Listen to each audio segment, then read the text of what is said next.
Hi, Panthers fans. It's Lee Kenny from Halifax Panthers, and a big welcome and thank you to our chairman, Dave Grayson, for joining us on this very special chairman's update. I know you're just back from holiday, Dave. Hopefully, you had a nice time. I did, thank you. Nice and hot. Yeah, Seems a distant memory now. ready for another holiday. Brilliant. Well, I wanted to do this session really tonight for a couple of reasons, and I appreciate you taking time out straight after your holiday. When I first came back a couple of months ago, one of the things that was mentioned to me by you, by the board, and by the fans was that it's that sense of transparency, that sense of making sure the fans hear firsthand from us, the club, when there's things to be said. So I know there's a Indeed. couple of hot topics out there at the minute. So I thought what better than to get your viewpoint so people can hear it from the horse's mouth, as it were. So if we could spend a couple of minutes, first of all, just talking about the IMG grading and not whether it's a good or bad idea. I think you can go onto the internet and find 272,000 different versions of that. I know we're committed as a club to, making the best effort we can around there. I personally think it's great at a club of our size and ambition to see exactly what the targets are. I wanted to pick up something from the fans forum with you. And I wanted Sure. to make sure I understood it correctly because I don't think a lot of fans, if I did understand it correctly, I'm not sure a lot of fans maybe understand that. And it's around let's call it the minimum score to qualify to get into Super League. One of the things I think I heard you say was that if clubs reach a certain grade over a period of time, then effectively they'll make room for those clubs. So I guess, is it right that is there a situation that Panthers could score top of the IMG gradings and not go up if it had the ground in place and all that type of thing? So did I understand that right? That if a particular grading is achieved, then it could expand to 14 teams based on that criteria. Yeah, that actually came out at one of the very first meetings with the IMG group, because that question was asked then in terms of is it a closed shop of 12 and that's it? And their vision, which is obviously now doctrine, is if you get 14, 15, 16 clubs all with grade A, they've all got the requirement to be able to play in that top league, they would have no hesitation in recommending that that league be increased to that level. I think probably this is a guess now, but I think probably the first time around, I doubt whether they're going to go to 16 teams at the moment because we haven't got 16 grade A's. Yeah. However, you can look at the likes of Wakefield. I know they're very keen to get back in. Bradford, Toulouse, they'll have some work to do, but they were closer to the requirement than any of the other clubs in the championship at the moment. So we'll see where that one goes, but probably the first year not. But thereafter, as all the clubs, if this works, improve and get where they need to get to in the grading, then yes, there's an opportunity for more than just 12 teams in the Super League. Yeah. And I think as a board, certainly we're committed to trying to increase that. It's not an easy task or an overnight task. And I think whilst we're probably not being a slave to the gradings and to IMG, a lot of it is quite synergistic with what we want to do, which is more bums on seats, better engagement with fans, and are really, starting to increase up so that we are filling the share first and foremost, because that, of course, makes us more successful and probably adds those points along the way. It does, and I think there's been a collective agreement on the board with regard to that in terms of concentrate on getting the infrastructure of the rugby club right and how it's run, and the IMG points by default in most cases will look after themselves. There's a few bits that we're probably going to have to spend some extra money on in order to capture those extra points, but if we're successful on the field, if we've got the right fandom numbers and that goes with that, etc., get the stadium sorted to where we'd like that to be.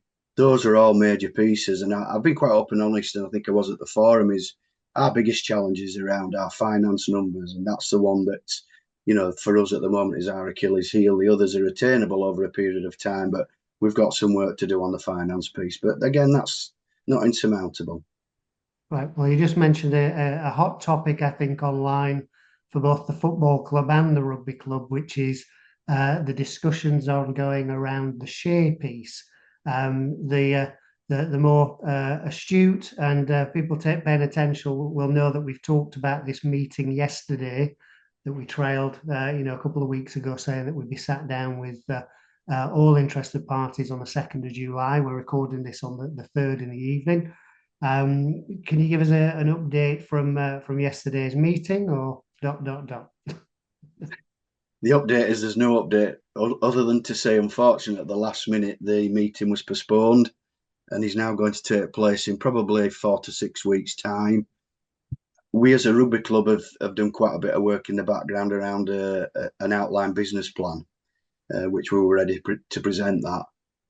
And unfortunately, as I said, the meeting didn't take place, but it gives us chances to go back and have a look through some more of those numbers that we've done. We've done a bit of an analysis around income and expenditure, and we've had answers back from the council now regarding what we can and can't do to increase the revenue streams, planning permissions, etc., etc. So we'd formulated some outline plan, but unfortunately that didn't take place. But when it does do next time, I'm pretty certain that will drive all three parties into what's going to happen next in terms of great. No, and I know we were ready, and we would love to have it, yep. but if everybody's not ready, then obviously we all want the right thing for both clubs, going forward, and it's a big piece of work, isn't it? To take something like this on, it's not something that's just a haphazard. I don't think anybody's approaching it flippantly with yeah, no problem, let's take the stadium and figure it out. I think there's a lot of care being taken because it's going to take a lot of money, and that money's going to come from somewhere. So I agree, and I think I've used the phrase many times before around due diligence, and that has to be right for this project for every party, not just for the rugby club, also for the football club and for the council. And you're not going to do that in a few days. That needs to be done properly, because whatever calls are made, it's based on those infrastructure decisions right at the start with the due diligence. So I'm quite comfortable with that, and I think once we've got to where we need to get to with the right numbers, then we can move forward in terms of the decision making. Brilliant. And I know we've got, believe it or not, there may be some fans and people watching this video who don't know your kind of backstory with the club. They might just assume you've been, chairman for 18 months, 20 months since I'll call it the new, I think everybody still calls it the new board, kind of came on board. But would you mind spending just a few minutes talking about maybe yeah, I'm going to say a longer time, your extended period of time with the club, and maybe some of the highlights you've seen through I'm going to call it multiple tenures in various roles over the last X years, let's call it. Well, it's just short of 10 years, in fact, in terms of when I first started in terms of administration with the club. And I served my apprenticeship through starting off on being on the Supporters Trust Board, a great group of people, still going strong and still doing great work. Learned a lot there. And then I got involved when Mark Moore was chairman with the foundation, as was the CCCT. Michael Steele was running that as president at the time, and got involved with that. Ended up running that with Chris Mitchell for quite a few years. Again, learned a lot from that. And then ultimately ended up as a board member on my first board with Christian Lister and Paul Haggerty and Simon Oxby, where I was the operations director. So that was my first taste of frontline working as a board member down at the Share with Halifax Rugby League, as was then. After that, I continued then as managing director with the second board I was on, which was Lawrence Turner and Ian Crode, Stephen Lambert and yourself was on that as well, and Gary Bray. And after that, more recently, obviously with the new board, as you mentioned, it's 22 months ago since we actually took over. And, that's obviously with Mark Bannister, and Oatley, Richard Durgan, yourself again. Yep. And obviously Damien Clayton's come into the makeup as well now. So also started with Craig Wright, but he's no longer with us. So a lot of work that's been done there, and in terms of learning how to run a rugby club, basically. And I did a bit when I was at Heath. I was chairman down at Heath Rugby Union for quite a while, so I got a good ground in there as well. But it's a completely different dynamic in semi-pro world, and I've certainly learned a lot. I don't mind admitting that. So quite a few achievements in terms of what I've done. I think throughout that tenure of those different areas, I've sort of been pretty pivotal in steadying and guiding the club through some pretty choppy waters, to be honest with you, at times, especially COVID. And that was a massive message for me about how passionate our fans are with regard to their club. And that was around the donations. I was staring at a cash flow at the time, wondering how the heck I'm going to refund probably 60, 70,000 pound, which was going to be a real challenge just before furlough came in. Put an appeal out, and it was humbling. It was humbling to see. I know a lot of these people through having been with the club for a long time knew that money meant a lot to them, and some people, they couldn't do that, and I fully understood that. But overall, as a statement to the club and how passionate they were, that was a real humbling moment. Um, I've tried over the time to create personal links with people and the groups within the club who support it in many different ways. I think that's been something that we need to, I call it joining up the dots, so that we get everybody's valued, whether you Joe Soap on this the south stand, or you're on the board. It doesn't matter to me. You're all vitally important to the club. Everybody has their role to play, and I have gone out of my way both publicly and privately. And people, if they are watching this, will probably know some of those where they've been going through tough times, for example, and just sent them a private message saying, look, anything we can do as a club or I can do as an individual, let me know, or anything we can support you with. Because I know it's used oftentimes about the Fax family, but I believe it is. And I think that's part of our building bricks, and long may that continue. I think a big one for me personally was when I joined. I mentioned about the foundation. I got to meet some of the higher profile people within the game, and one chap who I came across in the Rugby Football League is now the CEO, which is Tony Sutton. So he was working lower down the ladder at the time, but so we've kind of mirrored our career progress through, obviously, through Rugby Football League to CEO and me to chairman, and that's helped the club to increase its profile and connect with the Rugby Football League. There's no doubt about that. A big one for me, something I'm really passionate about as well, was our community clubs and people playing sport. I'm not going to go into the details. I've said it so many times before, but part of the work that I did as a trustee with the foundation was to open up some and re-engage with some of our community clubs who we'd probably lost a link with at the time, some of them. So it was just a tentative start, but that's built now, and people like Carr have done a great job in terms of building that going forward. And also Calderdale College, who've now become a mainstay with us as partners. We do all our training up there. They do sponsorship on the shirt, that type of thing. But also our pathway, that's led to some monetary reward as well. So it's good for them and it's good for us. And that all came about from that initial work with the CCCT. I think for me, what I'd like to do is, as an achievement, really, is ultimately to leave a legacy of hard work and dedication for the club, and hope that others will follow that. I think that's part of my nature and part of my personality. Is whatever I do, I give it my best shot, and if it's not good enough, then fair enough. But if it is, hopefully, people will see that and try to mirror that. So those are some of the achievements that I think I've done along the way. Good, and yeah, I think it's probably a little bit about the humbling nature of you that you kind of missed out a successful rebrand to the Panthers during your time as MD, and then just a little matter of some silverware for the club as well, which I know Yeah, you're not going to claim no, single-handedly that you put those points over the on the board, but again, I think it should be noted that I think somebody said to me today, there's a heck of a lot of clubs who feel they're a lot bigger than Halifax who've never won any piece of silverware out there.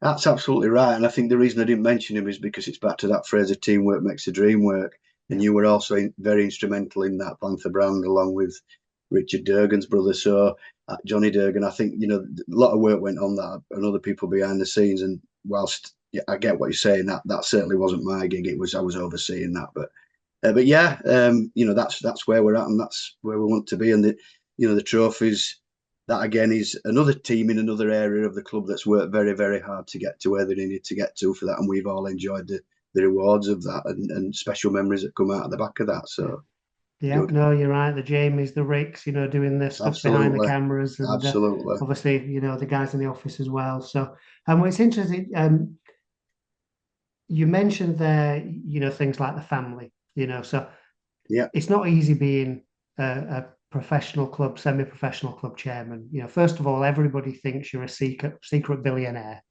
The other thing they think is that you don't do anything else other than spend 60, 70 hours. So I put it to you, Dave Grayson.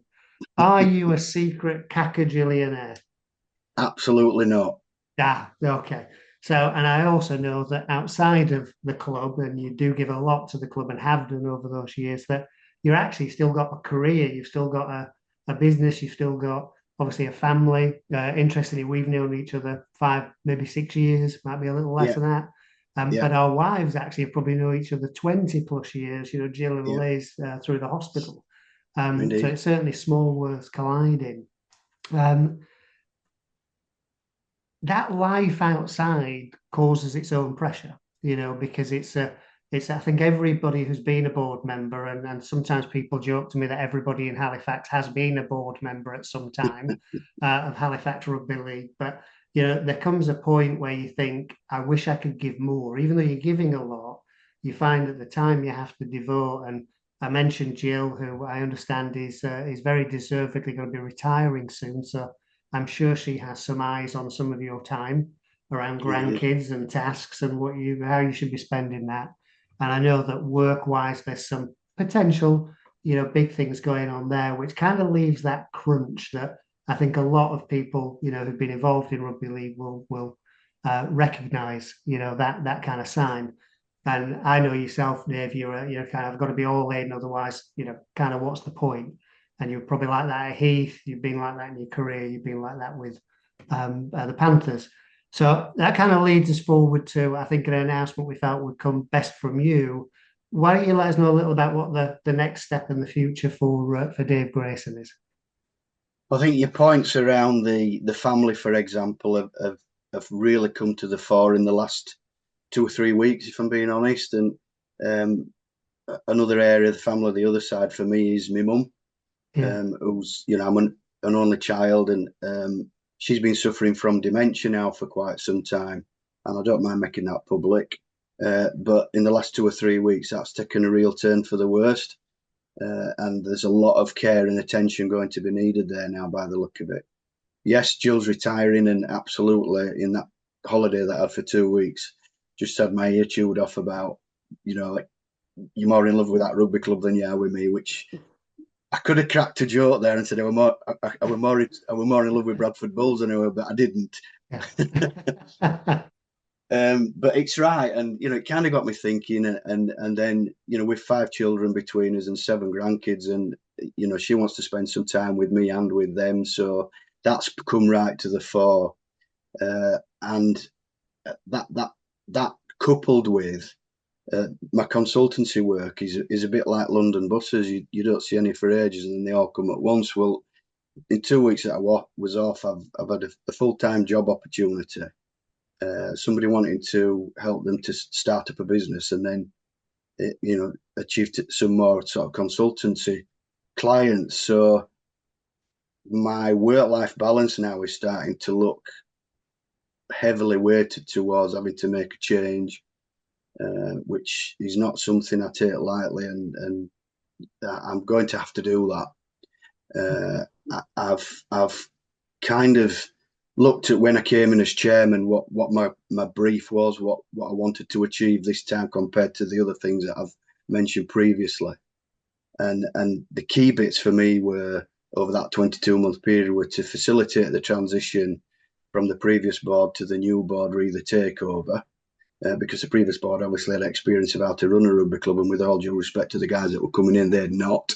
So that needed to be a catalyst there. There needed to be somebody just to give that guiding hand, and advise and help those shareholders and directors on how to run and get up to speed with them in all areas, which is back to the point around that, all the many different things I've done, I was able to do that. And another thing, any good manager director will always look at creating lines of succession. And that was a task I set myself in terms of having a look at, vice chair, a CEO, media marketing director, commercial, looking at all those key areas and making sure that we've got the right people in the right places. And I think I've done that now. I think we're there. So I kind of think the news I'm going to give tonight is that I'm probably going to have to stand down as chairman of the club, which I'll be quite honest with you, it's quite emotional for me. I've been with it for 57 years, man and boy, but I've just got so many other things. It's impossible for me to do all the things I've just relayed to you. And I think where I'm at the minute, I've just got to prioritise certainly my mum and the family piece without a shadow of a doubt. I need more time to do that. And the business opportunities, that those are under strict timelines for me now to make a call, make a decision as to which way I'm going to go with them. So I believe I've got things in place. I believe I've got the right people in place to be able to do that. And I also believe in the people that are there can take the club to the next level. I genuinely believe that. So that's probably my announcement for tonight, which is a bit heartbreaking. I'll be quite honest with you, but it's the key bit for me is that I will be doing that, but I have a bit of a final statement if I can make that now. Or would you, any other questions before I do that? No, no, I think just before we get to that, and thank you, and I do, I say I do. The board feel that it's important that you get to digitally look people in the eyes so they know where you're at. It's and the first thing is I think we would all stick our hand on our heart and just wish you and your mum and the challenges we know that situation, because I think a lot of people have been affected by that within their families. Yeah, So totally understand that there's no there's no doubt about why, that family has to come first. We talk about Panthers family, which is very, very important, but your family always has to kind of come first. And again, I think we'd all just like to say thanks, Dave, for, the seen and unseen stuff over the years. And you're right, it is part of a team effort, but that it team is. doesn't work unless everybody's pulling in the same direction. And I think as somebody, seeing you move from different roles and then ultimately to the chairman, a Wembley final, having Damien installed as well there. I think it's, hopefully a great next step of the legacy for the club. So, I think just to place our thanks, I'm not going to try and make you cry, David, just so No, you know. don't Yeah. do that. But no. So I thank you. And again, I felt it was important, for fans to hear firsthand. We could do a written statement, but, I appreciate you taking time out to do this, and fans hearing it firsthand. So yeah, I think definitely final words to you as our, as you said, our outgoing chairman on a high. And yeah, over to you, Dave. Thank you. So, just to echo your comments there, I'm glad we've done it this way because it's very important to have that personal touch with the fans because it was one of the things I mentioned about the achievements of Connect, and long may that continue. Um, so for me, Halifax, it's been my life for 57 years. It's a great club with a proud history and great people. It is currently going through a transitional phase, both on and off the field. And I just want to re-emphasise to everybody that that's normal in sport. It's not just purely to Halifax. But the big thing for me is that all those that have gone before me at board level, for example, and those now that are picking up the baton, I thank you personally, every one of you, for what you've done for the club over the years and what you're likely to do in the next few years. And wish you all the best for taking the club forward. And the big message is me and Jill, despite all that I've mentioned today, will still be on the terraces supporting the club. Mm. Absolutely, we will. And if I could just ask for one thing is win, lose or draw, could I urge everybody to do the same? I think it's vitally important. When the good times are good, that's great, but it's also when the times are tough, get your sleeves rolled up, get stuck in and do what we need to do. I think we're just about starting to turn that corner a little bit now. Certainly on the field is looking a lot better. But there's a lot of work to do, and people are going to need support to do that. But I believe the right people in the right places to do it. And I just wanted to finish by saying it's been an absolute honour and privilege to have served the club and its fans. And thank you for the opportunity and the memories. Well, Thanks, thank Lee. you, Dave. As always, I think I've no doubt there'll be a deluge of messages, both private and public, for you as to acknowledge that role in the club. So there you have it, kind of Panthers fans. Two birds in one stone. A bit of an update with what's happening at the club, so you can see what's happening, and of course the news with Dave. Obviously, the board will we'll meet and decide kind of on next steps around that with the team. So as soon as there's something to let you know, which will hopefully not be in the too distant future, but we'll get the news out of the way today.